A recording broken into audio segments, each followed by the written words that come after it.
Hi everyone, welcome back to my YouTube channel cute function. तो चलो हम आज का पार्ट स्टार्ट करते हैं।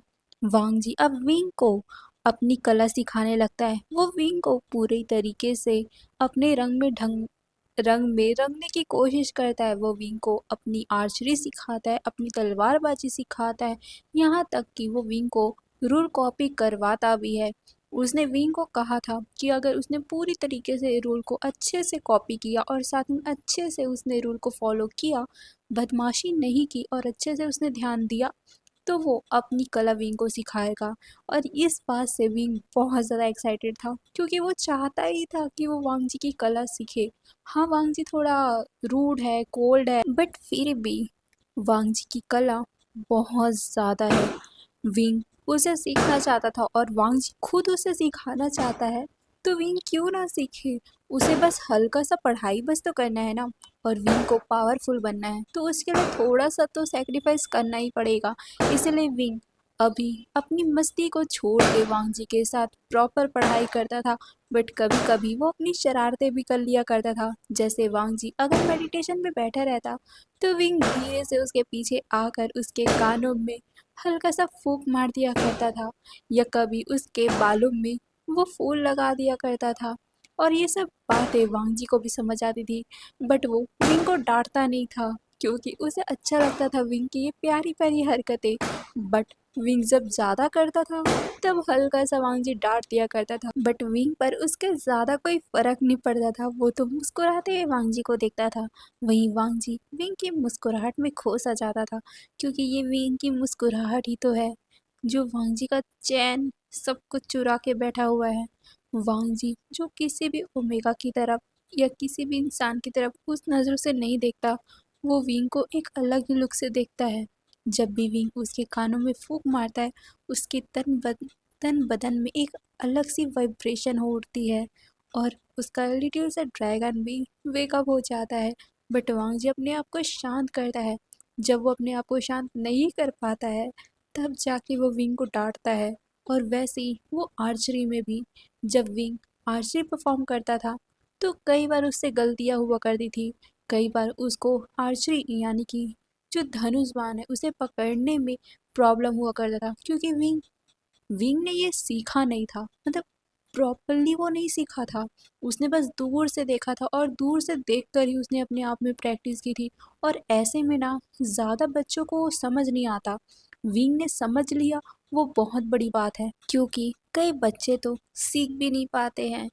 बहुत सारे ओमेगा है जो वो देखते हैं बट कभी भी वो प्रैक्टिस नहीं करते हैं। विंग ने प्रैक्टिस तो किया, ये बहुत बड़ी बात है। बट अगर उसके बाबा ने, उसके ग्रैंडफादर ने अगर विंग को प्रॉपरली अपने हाथों से सिखाया होता, उसकी छोटी से छोटी गलतियों को बताया होता, तो अभी विंग बहुत ज़्यादा ही बड़ा कल्टीवेटर बन चुका होता। बट उसे सिखाने वाला कोई भी नहीं था। और वांग जी भी समझता है कि शायद तक विंग छोटे घर से आया है, तो शायद तक प्रॉपर उसको सिखाया नहीं गया होगा। इसीलिए वांग जी भी विंग को अच्छे से सिखाता था, क्योंकि वो समझ पा रहा था कि विंग में वो कला है कि वो एक अच्छा कल्टीवेटर बन सकता है। क्योंकि जब भी विंग धनुषबाजी करता था, तलवारबाजी करता था, या फिर कुछ ऐसा जो उसे करना चाहिए, एक कल्टीवेटर को करना चाहिए, वो बहुत ही लगन से क्या करता था। जब भी वो ये सब करता था तो वो बिल्कुल भी मस्ती नहीं करता था। हाँ, बस एक ही टाइम विंग मस्ती करता था, पढ़ाई के टाइम। विंग से पढ़ाई बिल्कुल नहीं होती है। विंग को हमेशा नींद आने लगती है, नहीं तो वो मस्ती करने लगता है। और इसी बात से वांग जी हल्का सा विंग को डांटता है, और विंग को भी इससे ज़्यादा फर्क नहीं पड़ता। वो तो जबकि वांग जी के साथ और भी ज़्यादा मजाक करता है। उन दोनों का रिश्ता धीरे धीरे करके अब अलग ही मोड़ लेते जा रहा था। उन दोनों को अभी भी समझ नहीं आया था कि वो दोनों एक दूसरे को प्यार करने लग गए हैं। बट उन दोनों को अब एक दूसरे की आदत सी हो गई है। जब भी विंग किसी और से बातें करता, किसी और के साथ मस्ती करता, तो वांग जी को जेलसी होती और उस जेलसी को वो विंग के ऊपर निकाल भी दिया करता था, क्योंकि अब वो विंग पे हक जताने लग गया था। एक बार तो हद ही हो गया था। विंग अपने दोस्तों के साथ बातें कर रहा था, वो बहुत ज़्यादा ही शुयांग के साथ चिपक रहा था, जिससे वांग जी को जेलसी फील हो रही थी। उसकी मुट्ठी कसी हुई थी। और जब विंग उसके पास आया आर्चरी सीखने के लिए तो वांग जी ने जानबूझकर उसके पीछे आकर उसे बहुत ही टाइटली पकड़ लिया था। विंग शॉक हो गया था, उसकी दिल की धड़कन बढ़ गई थी। वांग जी कहता है, क्या हुआ? ये सुनकर विंग कहता है, वो वो मेरे बहुत करीब नहीं हो आप। ये सुनकर वांग जी कहता है, क्यों? मैं करीब हूँ तो तुम्हें प्रॉब्लम हो रही है? शुयांग के पास तो तुम बड़ा चिपकते हो। ये सुनते ही विंग एक लुक वांग जी को देता है। क्या? वांग जी को इससे क्या परेशानी है? अगर वो किसी से चिपकता है तो मतलब चिपकता है का मतलब ये नहीं है कि वो उससे जाके सीधा लिपट ही जाता है। वो तो बस बातें करता है। शुअंग उसका दोस्त है तो इतना चलता है दोस्ती में। बट वांग जी के लिए बिल्कुल भी नॉर्मल नहीं था। वो विंग को किसी भी के साथ नहीं देख सकता है, इसीलिए वो जेलस हो गया था। वो जेलसी में कहता है, एक बात याद रखो, अगर तुम्हें मुझसे सीखना है ना तो तुम दूसरे अल्फाओं से दूर रहोगे, समझ गए? ये सुनकर विंग वांग जी को देखता है। वांग जी अचानक ही उसे टाइटली पकड़कर अपने सीने से चिपका लेता है, जिससे विंग की सांसें अटक गई थी। क्योंकि वांग जी को नहीं पता कि विंग ओमेगा है, बट विंग को तो पता है ना कि वो एक ओमेगा है और वांग जी एक अल्फा। और उसके अल्फा फ्रेग्रेंस से विंग को इफेक्ट होने लग गया था। क्योंकि भले ही विंग ने अपने बॉडी के ऊपर वो औषधि लगाई है, बट वो अंदर से तो एक ओमेगा है ना। उसकी बॉडी मतलब उसकी बॉडी से कोई ओमेगा फ्रेग्रेंस नहीं निकल रहे हैं, बट उसके अंदर तो एक ओमेगा है ना। वो तो वांग जी के फेरोमोन को फील कर सकता है। और वांग जी जो अभी जेलस हो रहा था, विंग के इतने करीब था, तो विंग को उसके फेरोमोन बहुत क्लियरली स्मेल हो रहे थे। और साथ में वांग जी अपने फेरोमोन को रिलीज भी कर रहा था, जिस वजह से विंग थोड़ा वीक हो भी रहा था। वो वांग जी को कहते हैं, वो राजकुमार प्लीज़ ऐसा मत करना, हटो मेरे पास से। ये सुनकर वांग जी को और गुस्सा आता है।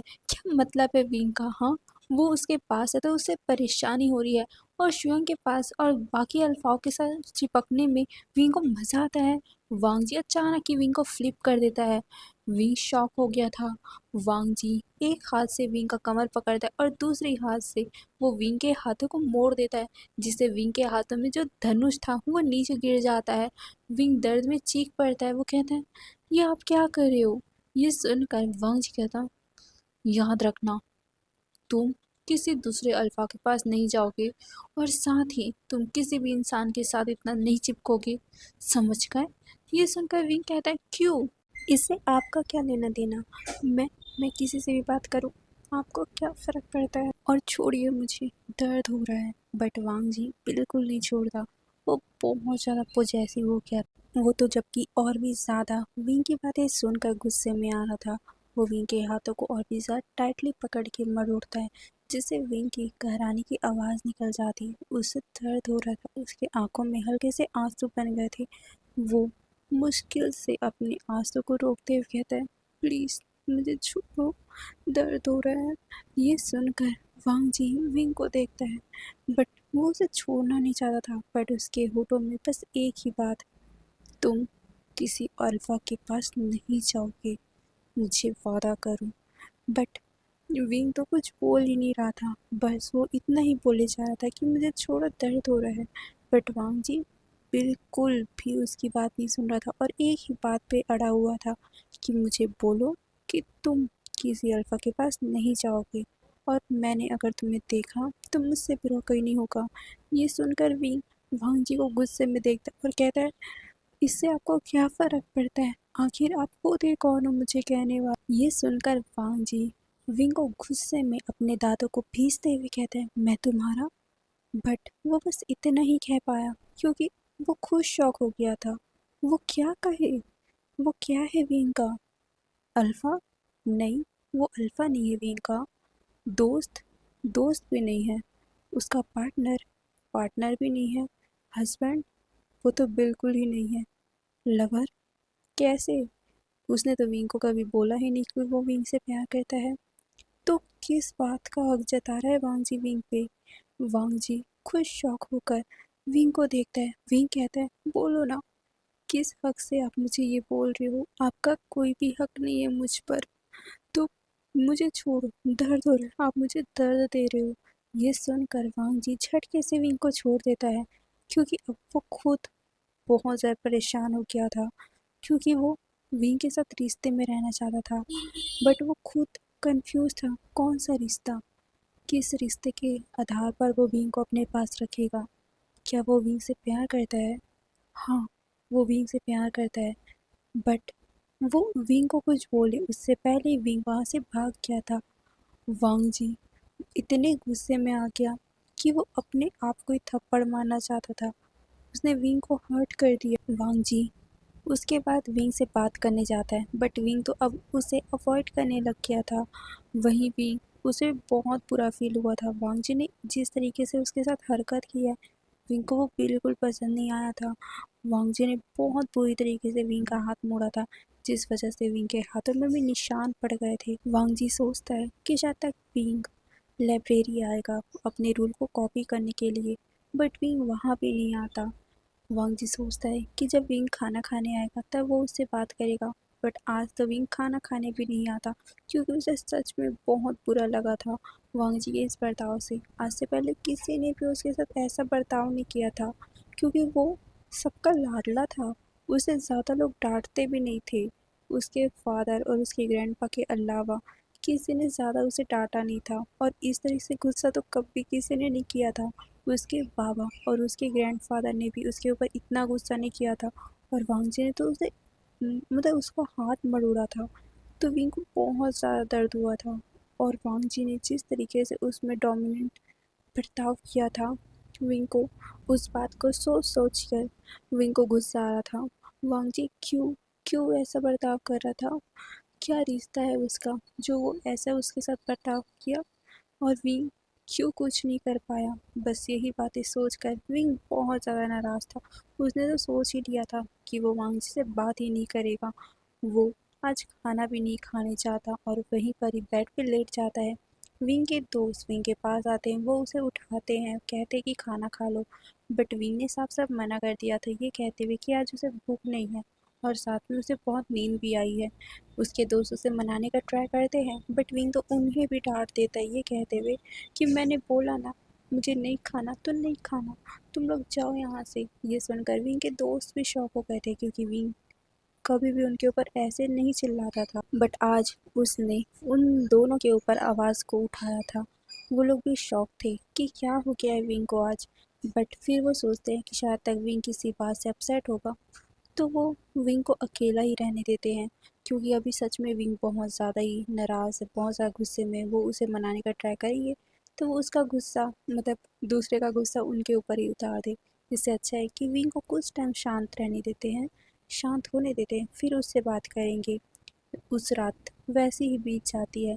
वांग जी विंग से बात करने का बहुत ट्राई करता है, बट वो कर ही नहीं पाता क्योंकि विंग तो उसके सामने ही नहीं आता।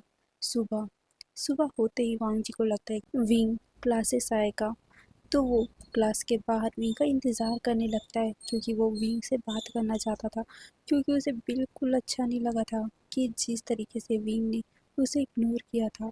वो विंग से बात क्लियर करना चाहता था, बट विंग तो आ ही नहीं रहा था। फिर क्लास का टाइम हो जाता है। क्लास के टाइम आते ही सीजन वहाँ आते हैं क्योंकि आज सीजन का पहला क्लास था। सीजन वांग जी को कहते, वांग जी क्लास के बाहर क्या कर रहे हो, चलो अंदर। ये सुनकर वांग जी कहते क, बट सीजन कहते क्या हुआ है? वांग जी फिर कुछ भी नहीं बोल पाया और कहते हैं जी ग। फिर क्या, वो अंदर चला जाता है, बट उसकी नज़रें बार बार बाहर की तरफ ही जा रही थी क्योंकि उसे विंग से जो मिलना था, बट विंग क्यों नहीं आ रहा? यही बातें सोचकर वो परेशान था। क्या उसने ज़्यादा ही विंग को हर्ट कर दिया? फिर सीजन क्लास को स्टार्ट करते हैं। सभी लोग आ चुके थे, बट वांग जी की नज़र बस एक ही तरफ थी, गेट की तरफ, क्योंकि सभी लोग थे बट विंग नहीं था। सीजन भी देख रहे थे कि वांग जी आज डिस्टर्ब है, तो वो वांग जी की तरफ देखते कि वांग जी कहाँ देख रहा है। फिर सीजन की नज़र भी जाती है कि आज विंग नहीं आया है। वो नी हुसैन से पूछते, नी हुसैन आज विंग क्यों नहीं आया? ये सुनकर नी हुसैन खड़ा होता है और कहता है कि उसकी तबीयत खराब हो गई है, इसी वजह से वो आ नहीं पाया। ये सुनकर वांग जी परेशान हो गया था कि क्या उसके कारण विंग की तबीयत खराब हो गई है। उसने सच में ज़्यादा ही हद पार कर दिया था। यही सोचकर वो अपने आप को बहुत ज़्यादा शर्मिंदा फील करता है। उसकी नज़रें झुक गई थी। वहीं सीजन वांग जी की तरफ देखते हैं कि शायद तक वांग जी ने विंग को कुछ कह दिया होगा, इसी वजह से विंग यहाँ नहीं आया। इन दोनों के बीच में कुछ तो हुआ है, यही बात सोचकर वो अपना सर शेक करते हैं और फिर वो कहते हैं उसने हीलर से दिखवाया, हीलर से बात की। ये सुनकर नीहूसन कहता है नहीं, उसने कहा कि वो बाद में चला जाएगा। ये सुनकर सीजन पे अपना सर हिलाते और कहते ठीक है। फिर क्या, सीजन पढ़ाना ही स्टार्ट करते हैं, बट वांग जी का ध्यान बिल्कुल भी क्लास के ऊपर नहीं था। वो तो विंग के बारे में ही सोचे जा रहा था। वो विंग के लिए बहुत ज़्यादा परेशान था और अपने आप में बहुत ज़्यादा गुस्सा भी कि उसने विंग को हर्ट क्यों किया। उसे इतना ज़्यादा पॉजेसिव नहीं होना चाहिए था। वो किस हक से विंग से ये सब बोल रहा था। पहले उसे अपना हक तो जमाना चाहिए, उसे विंग की लाइफ में एक हक तो बनाना चाहिए, यानी कि वो विंग के साथ कोई रिश्ते में नहीं है, तो वो विंग को किस हक से बोल रहा था। तो वांग जी को सबसे पहले विंग के साथ रिश्ता बनाना है, बट कौन सा रिश्ता, वांग जी को ये समझ में नहीं आ रहा था। वांग जी ने कभी भी किसी से प्यार नहीं किया, जिस वजह से उसे पता ही नहीं कि वो विंग से प्यार करने लग गया है। बट विंग के लिए जो फीलिंग है वो उसे समझ पा रहा है कि उसे विंग के लिए कुछ अलग ही फील हो रहा है, बट ये नहीं समझ में आ रहा कि वो सच में उससे प्यार करने लग गया है। वांग जी आज खोया खोया था, इसीलिए सीजन भी समझ पा रहे थे कि वांग जी विंग के लिए परेशान है। तो वो वांग जी के पास आते और कहते वांग जी आज तुम मो के पास चले जाना, देखना कि उसकी ज़्यादा तबीयत तो ख़राब नहीं ना, क्योंकि तुम उसके मेंटोर हो। ये सुनकर वांग जी अपना सर हिलाता है। वो इसी बात का तो राह देख रहा था कि वो विंग के पास जाए, पर उसके पास कोई हक नहीं था कि वो विंग के पास क्यों जाए। बट अब उसके पास हक है, विंग का मेंटोर है वो, तो वो पक्का जाएगा। यही बात सुनते ही वांग जी के होठों में एक हल्का सा स्माइल आ जाता है, जिसे देखकर सीजन भी मुस्कुराते हैं और फिर उसके शोल्डर पे थपकी मारकर वो बाहर निकल जाते क्योंकि क्लास एंड हो गया था। वांग जी क्लास एंड होते ही तुरंत ही विंग के रूम की तरफ भागता है। वो जल्दी जल्दी से विंग के रूम की तरफ जाने लग गया था। विंग अभी भी बेड पे लेटा हुआ था। वो अपने हाथों को ही देखे जा रहा था, जिसमें वांग जी के हाथों के निशान अभी भी बनी हुई थी। विंग वांग जी के बारे में ही सोचे जा रहा था कि वांग जी ने उसके साथ कितना रूडली बर्ताव किया, उसने उसे हर्ट कर दिया। सच में वांग जी कितना बुरा है। उसे लगा था कि अब वांग जी और उसके बीच में दोस्ती हो गई होगी, बट नहीं, वांग जी ने उसे हर्ट किया और साथ ही वांग जी वांग जी उसके ऊपर हक जमा रहे हैं, बट किस बात का। वो कैसे बोल सकता है कि विंग को किसी और से बातें नहीं करना चाहिए। क्या विंग अपनी मर्जी से किसी और से बातें भी नहीं कर सकता। वांग जी होता कौन है। यही बात सोचते हुए उसे गुस्सा भी आ रहा था और वो मुंह बनाते हुए बस लेटा हुआ था और वो अपने हाथों को देखे जा रहा था। तभी गेट पे नॉक की आवाज़ आती है। विंग जैसे नॉक सुनता है, वो धीरे से उठता है। वो अपने कपड़ों को ठीक करता है और साथ ही वो जल्दी जल्दी से अपने औषधि को अपनी बॉडी पे लगाता है, क्योंकि वो औषधि सिर्फ 24 घंटे तक ही काम करती है। हमेशा ही विंग नहाने के बाद औषधि लगा लिया करता था, बट अभी बहुत ज़्यादा टाइम हो गया है, विंग नहाया भी नहीं है और टाइम होने से 24 घंटा तो बीत गया है ना, तो 24 घंटा होते ही वो दवा गायब। तो विंग को फिर से औषधि लगाना पड़ता है। वो जल्दी जल्दी से गेट को खोलता है और जैसे उसने गेट खोला उसकी आंखें शॉक। और यहीं पर ही आज का एफएफ ख़त्म होता है, मतलब आज का पार्ट ख़त्म होता है। कल के पार्ट में देखेंगे आखिर विंग किसको देखकर शॉक हुआ, वांग जी आया है या फिर कोई और। आपको क्या लगता है कौन आया होगा, मुझे कमेंट में ज़रूर बताना। ओके।